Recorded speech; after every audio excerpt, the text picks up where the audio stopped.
ایک نمازی کا خواب۔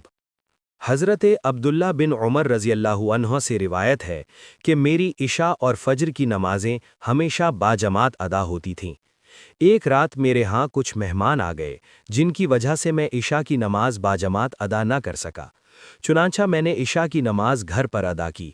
جب مسجد میں گیا تو دیکھا کہ عشاء کی نماز کی جماعت ہو چکی ہے، لوگ نماز پڑھ کر فارغ ہو چکے تھے اور مسجد بند ہو چکی تھی۔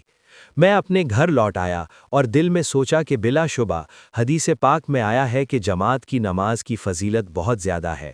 اسی سوچ کے ساتھ میں نے عشاء کی نماز کا ثواب ذہن میں لاتے ہوئے خواب میں دیکھا کہ میں ایک ایسی جماعت کے ساتھ ہوں جو گھوڑوں پر سوار ہے اور ہم ایک دوسرے سے مقابلہ کر رہے ہیں۔ میں بہت تیزی سے اپنے گھوڑے کو دوڑا رہا ہوں لیکن وہ نہیں مل سکا۔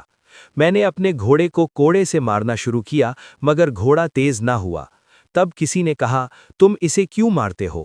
تم اس تک کبھی نہیں پہنچ سکتے کیونکہ وہ جماعت تم سے پہلے عشاء کی نماز باجماعت ادا کر چکی ہے اور تم اس سے پیچھے رہ گئے ہو۔